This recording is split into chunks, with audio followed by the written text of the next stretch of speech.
Hi, this is unit number 2 on absorption refrigeration cycles. So previously we talked about ammonia refrigeration cycles, absorption refrigeration cycles. In this module we'll talk about a second type, lithium bromide absorption refrigeration. So this stuff matches up to your 4B material, unit 9, chapter 5 is absorption refrigeration.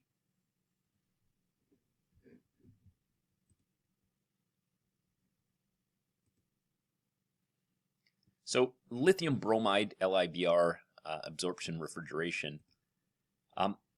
So it's called the lithium bromide absorption refrigeration cycle, but what's unique about it is that we don't use lithium bromide as our refrigerant. Actually, the refrigerant that we're using is water. So we have water, and water has a designated R number, so R718 is water. So sometimes we refer to that as opposed to just saying water so that we don't confuse those two. So refrigerant is R718, and it is water in this cycle. Water isn't typically used as a refrigerant, so we do have the ability to use it, but the properties don't usually match up well to being used as a refrigerant. So first of all, we know it freezes at 0 degrees, and typically we want to have colder temperatures in refrigeration systems. So we're definitely limited by using water that we can't go much past, I don't know, 5 degrees or something like that. So that's typically the output. We produce chilled water with these systems around 5 degrees. And in order for us to be able to have that phase change happen around 5 degrees, then we need to manipulate the pressures in the systems. And so if we think about the relationship between temperatures and pressures when it comes to saturation points or boiling points, then we know that if we drop the pressure, we can drop the temperature that a substance boils at. And so with water, those pressures become very low. So we can see a saturation table here. And for instance, around a pressure absolute of 1 kPa, our boiling point's around 7 degrees Celsius. So we're going to be below 1 kPa total pressure, which is a pretty strong vacuum, considering atmospheric pressure is 100 or so kPa. So we're at about 1% of an atmosphere worth of pressure, very high vacuum in these systems. Okay, so let's take a look at how they work. Okay, so let's take a look at the lithium bromide absorption refrigeration system and draw the cycle for that. So I've got 4 boxes, so same as the ammonia refrigeration or absorption refrigeration system. And if you haven't taken a look at that, make sure you've seen that one first and get a good understanding of it. The lithium bromide absorption refrigeration system is maybe a little more abstract than the ammonia one, but most of the components are fairly similar to what we saw there. Okay, so first of all, I've got my system set up and I've just drawn 4 boxes, and really what I have is the same 4 boxes as I had before. So I have over here, and this is my generator. I've got my condenser. I've got my evaporator, and I've got my absorber. Okay, so I have the same equipment, and I call it the same as I did with my ammonia system. Now, really, the major difference between this and the ammonia system is that from this system, I'm driving off water and using that as my substance that's going to have a phase change, so change between vapor and liquid on water. Whereas on the previous one, the water was just sort of a carrier for the ammonia. So it was the ammonia that was moving through the system. In this situation, it's water that's moving through the system. Okay, so let's start out. We'll start out with our generator. And again, I guess I'll use the same sort of symbols. So I'll use blue is water. And I guess I'll use purple maybe as my lithium bromide, so we kind of can see where we have a mix of that stuff. So let's start with the generator. And inside of the generator, we have a liquid, and it's a mixture of lithium bromide, salt, and water. So it's sort of this salty water that has lithium bromide dissolved in the water. Okay, so if I add some heat to this,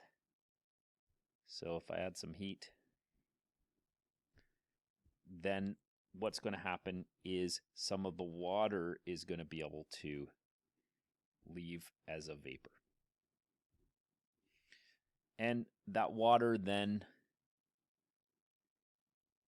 makes its way to the refrigeration portion of the cycle. So we have water vapor that leaves. It goes to the condenser. And then in the condenser, it's going to turn into liquid, which then is going to move its way down. It's going to go through some sort of metering device and then to an evaporator. Okay.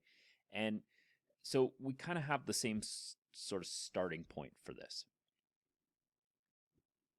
So inside of the evaporator, I'm going to do my cooling.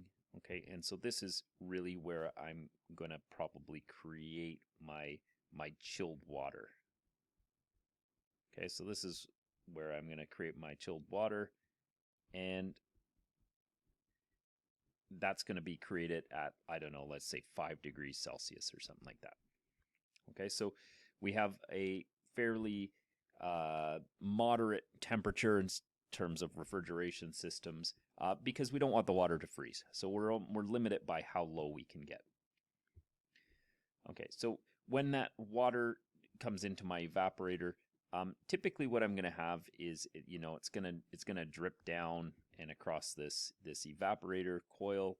But typically I'm going to have some water that collects in the bottom, and I'm probably going to use maybe a pump. And so, maybe I use a pump at the bottom, and I just keep kind of spraying this in. So I got a little sort of spray manifold here, and it keeps spraying over that coil and continuously, hopefully, cools that chilled water section of the evaporator. And when it does, it probably drives off some water vapor. So the liquid turns into vapor, and I'm able to leave the evaporator as a vapor and make my way over to my absorber. Okay, so water vapor leaves.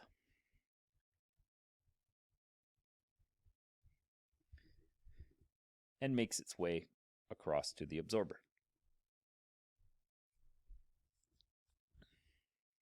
So inside of the absorber, what I want to be able to do is get any water vapor that's in there and essentially dissolve it into a lithium bromide solution. Okay, so we'll do the same as we did before. So we'll take whatever lithium bromide solution is left over in the generator, so essentially a low concentration of water, so a high concentration of lithium bromide, and we're going to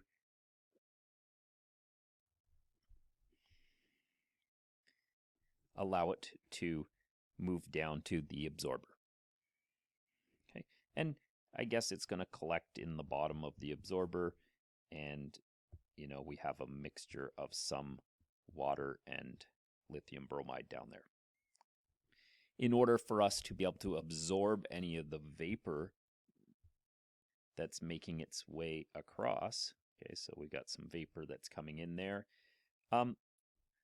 We're also going to have a little pump down at the bottom here that has a little spray system in here. Okay, and so hopefully with lots of spray and misting and surface area contact, that lithium bromide solution is able to pick up the vapor that's filling that cavity. Okay, and what I'm left with is a liquid down at the bottom, which should have a reasonable high concentration of water. Okay, just got to be careful on some of the terminology with the concentrations, and we'll cover that in just a second. So from there, we take that solution and we pump it up. Okay, so we have a few pumps in this system, and that pump is just going to get up to the top, and that's going to kind of drip back into the generator portion. Okay, we have a couple spots where we have to still have a little bit of energy exchange. So one place that we'll have is typically what's coming out of the generator is generally pretty hot. Okay, so we have sort of a high temperature here, and we have a low temperature in the absorber. So we don't want to just flood the absorber with hot fluid, and we don't want to flood the generator with cold fluid. So typically we have a heat exchanger. Okay, so we have a heat exchanger here so that we can sort of pre-cool or preheat some of the water or the lithium bromide solution as it moves through the system. We also want to keep our absorber cool. It's able to absorb the vapor easier if the vapor's more likely to turn back into a liquid form if it's cold. So we have a pathway for a cooling medium, so maybe we have some cold water. Oops. That comes in, so maybe from a cooling tower or something like that, and it's going to make its way through. And then typically we also use that water as the source of cooling inside of our condenser. So that would go to the cooling tower or something like that.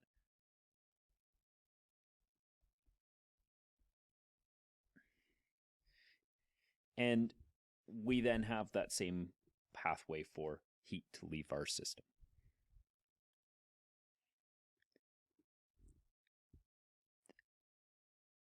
So we have a number of pathways that happen inside of this system, and in general, we have a fairly similar set of pathways to our ammonia absorption refrigeration system.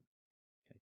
What's different is that the fluid that goes the furthest through our whole system is the water, okay, and water vapor as it moves through. And again, we're limited with what the temperature of water can be because we're right at that like very, very low pressure operation point for water where we have, we lose a few degrees on that, we're going to be at risk of having our water freeze. So a couple degrees hotter and it has a phase change, a couple degrees lower and it freezes. So you can see that there isn't a lot of room for error in this type of system. The benefit of all of this is that we have two places that we're sort of saving on energy, right? We have sort of this heat and this pump, which are our two sort of primary sources of energy consumption. So we have to add heat to this system. We have to add pumping power to the system. But both of those two combined are essentially equivalent to our compressor. And if that heat is available for free, so it's a waste heat source, something that would just be sent to the environment otherwise, then this system can run very efficiently if really the only energy we're spending money on is the pump power. One last thing just before we wrap up is some of the terminology around the solutions. Okay, so we had a strong aqua and a weak aqua solution. And in this one, some of the terminology might be a little bit reversed from the ammonia system. Okay, so we would have two different types of descriptions for our lithium bromide solution. We would have what we would consider to be a weak LiBr solution, and we would have a strong LiBr solution. Okay, just like we had a weak aqua and we had a strong aqua solution. The difference is that when we're talking about a weak lithium bromide solution, what that means is we have lots of water.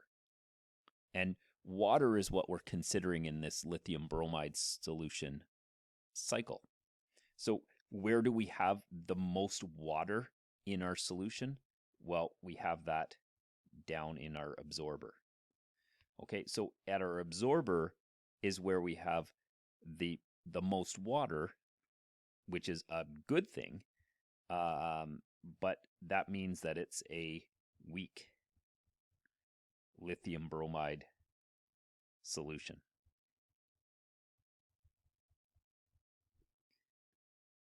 And up top at the generator, where we have less water because some of it's being driven off, that's where we have our strong lithium bromide solution. So that's a little different because in the other one we had the term strong aqua, which was at our absorber, and weak aqua, which was at our generator. So just be careful on those terms. They're important in the way that we describe these cycles, but they're opposite from each other when we talk about the terminology with a ammonia cycle and a lithium bromide absorption refrigeration cycle. Okay, so here's just a cleaner picture of what we just drew. And I thought, let's just walk through this one together and just outline the different components here. So again, just as a reminder, we'll use blue as our water. And we'll use, I guess in this case, I'll use purple as my lithium bromide. And let's just kind of outline where these fluids are going. Okay, so first of all, what we know is that in this cycle, our key thing is going to be water that's going to pass through to our major refrigeration components. So the condenser, the evaporator are going to want to see water. And where that water comes from is going to be our generator. Okay, so we're going to get vapor, water vapor that leaves our generator, and it's going to make its way into the condenser where if we have some cooler sections, that water vapor that makes its way into the condenser is going to create some droplets, and it's going to turn into a liquid. Okay. That liquid's going to be able to pass its way down, and if it goes through some sort of expansion device or metering device on the way, we'll drop the pressure, and that means that it's able to absorb heat in the evaporator. Now, that isn't going to be a process that's going to happen instantaneously, so we're going to sort of spray some in, and it's probably mostly going to make its way down to the bottom. And typically what we would have is a number of recirculation pathways so that we keep kind of spraying it on top of the evaporator. And every time we put new water in contact with that evaporator, we have a good chance of having the chilled water system providing a little bit of heat, and the evaporator, the water in the evaporator absorbing it, and we create some vapor that then returns back to the rest of the cycle. All right. In the end, we've created some chilled water, and as we said, probably about 5 degrees or 4 degrees or something like that would be an appropriate value. So yeah, 5 degrees Celsius, maybe something like that. So then the big consideration then is, how do we get this low pressure, low temperature water vapor back to the point where we can supply it again to the condenser in a high pressure, high temperature state? So what we did was we took some of the lithium bromide solution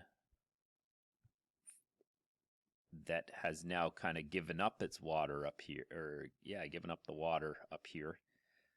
Okay, so it's a strong solution at this point, and we're going to allow it to come down to the absorber. And the strong solution has a good ability to absorb that vapor. Okay, so it can readily absorb some of the vapor. And then in addition, by adding some cooling water, so by cooling this system, so we've got a sort of a heat exchange pathway there, but by cooling that system and at the same time sort of recycling and spraying the lithium bromide solution, then we're able to absorb into our lithium bromide solution a good amount of water.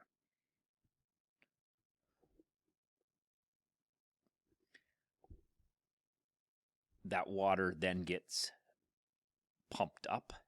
Okay, so the lithium bromide and water, mixture gets pumped up. And in order to make sure that it's sort of pre-warmed from its cold state, we send it through a heat exchanger where we have an exchange of heat just to help with the efficiencies of that system. Heat from the condenser, heat from the absorber. Generally, we kind of reuse that same pathway and makes its way out to the cooling water, water tower, or whatever way we cool our water inside of our system. And that's how we use a lithium bromide absorption refrigeration system in order to create chilled water from some form of heat, and as well kind of a collection of pumps.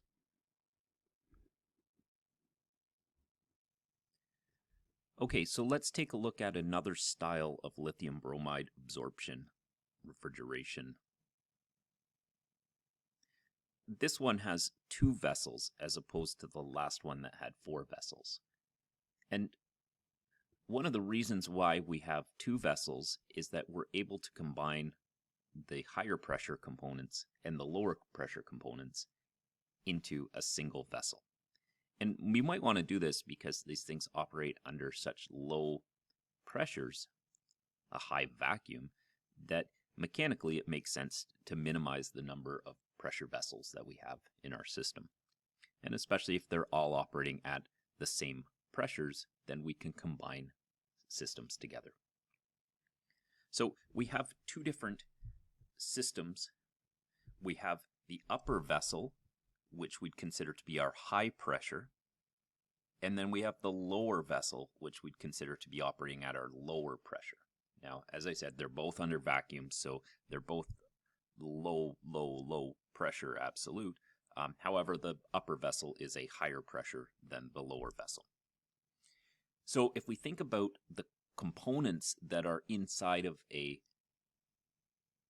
refrigeration system that operate under high pressure, well, we know that our condenser is a high pressure device.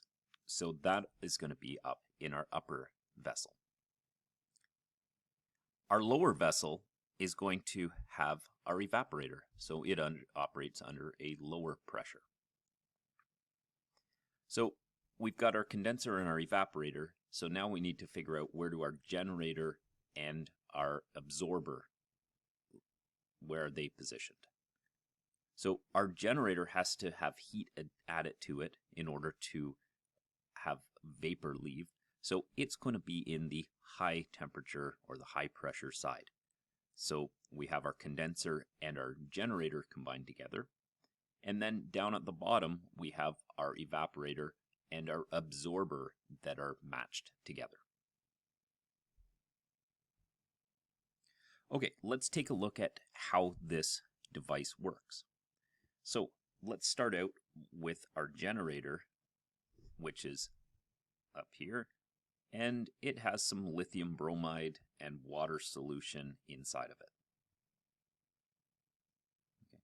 And so if we add some heat to it, okay, so we add some heat, and when we do that, we're going to have some vapor that's able to escape. Now, we want that vapor to be essentially pure water at the end. So in order to create pure water, what we're going to do is we're going to condense it. So we're going to have another pathway for heat, this time a cooling pathway that's going to be up here at the top. All right, so we have some cold water here. Okay, not to be confused with the refrigerant water, the water that we're using inside of our system, but we have some cooling that's going to happen there. And what that's going to do is our vapor, when it comes around, is going to hit that cold coil, and it's going to create some droplets, and it's going to fill or start to collect in the bottom of this container.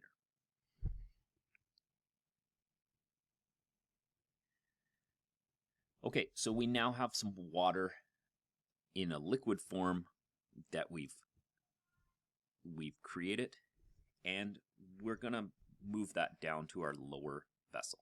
Okay, so the water from the condenser is going to make its way down to the evaporator. Okay, so if I make a pathway here, and I come all the way down,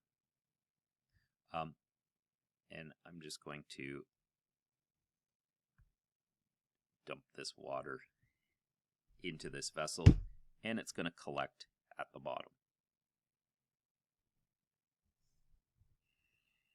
Somewhere along the line, I'm going to have to drop the pressure there, so we'll likely have some sort of metering device or something to drop the pressure.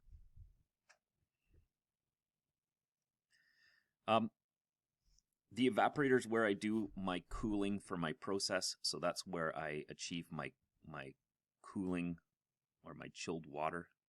Okay, so I'm going to have a little pathway, I guess another coil I'll draw, and that's where I have my chilled water.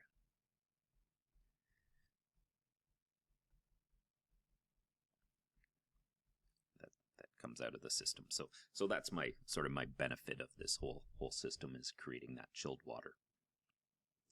So how does that happen? Well, as the water, the refrigerant water, as it hits that coil, the droplets are going to absorb some water or some heat and evaporate. However, that system isn't going to work 100%. We're going to need to probably provide a little bit of help to it.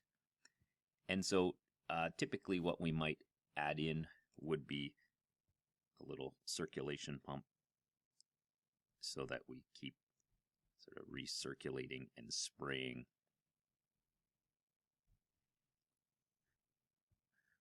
more water in there. So we can continuously circulate and spray water onto that chilled water coil, and hopefully we produce some vapor that is able to make its way out of that.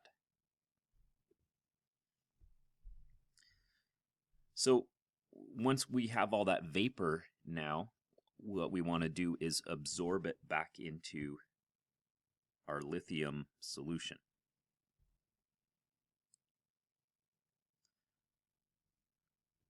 In order to do that, we're going to do a couple things.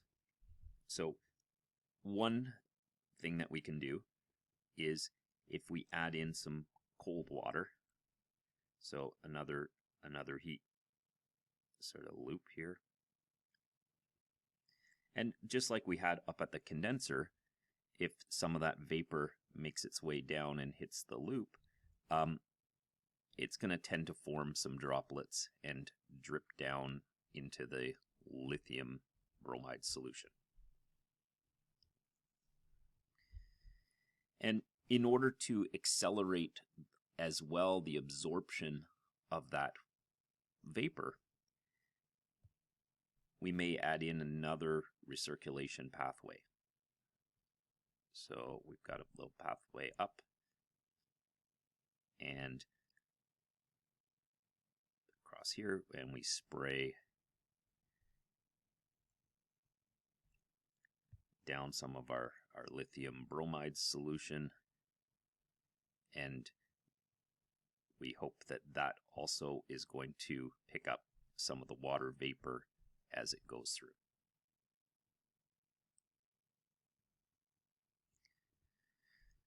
Okay, so now we're at a point where we need to replenish the water in the lithium bromide solution at the top. So we now have a need to return some of the lithium bromide solution from the upper cavity up in the generator down to the absorber, so it can then absorb some more liquid or some more water and create a solution. So we're going to have a pathway down. So from our generator, it's going to draw some of the liquid at the bottom, and we're going to create a pathway down, and it's able to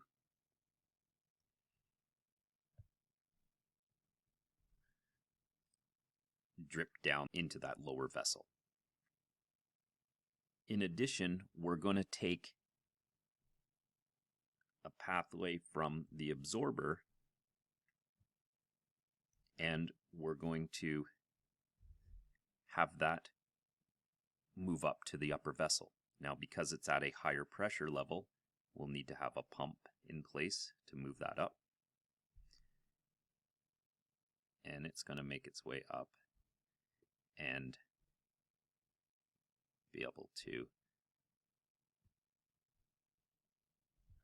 put lithium bromide solution up into the top. Couple things to finish up. Because we're drawing hot and cold liquids that we like to change their temperature, we're going to have a little heat exchanger here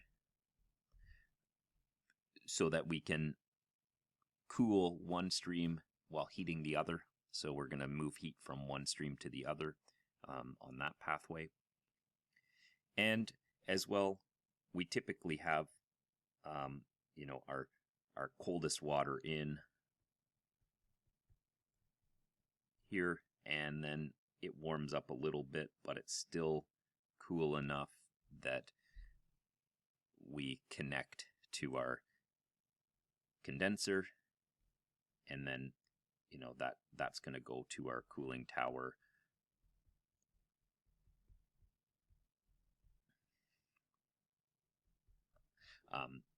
Where it can then be cooled and then eventually return back to that cooling loop.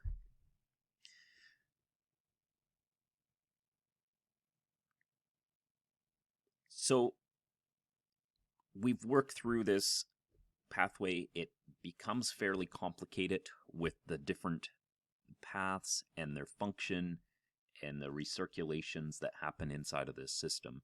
And I'd encourage you to use the template that you can get off a Blackboard or the site if you want to practice this, and see if you can draw all the different systems and pathways and see if you can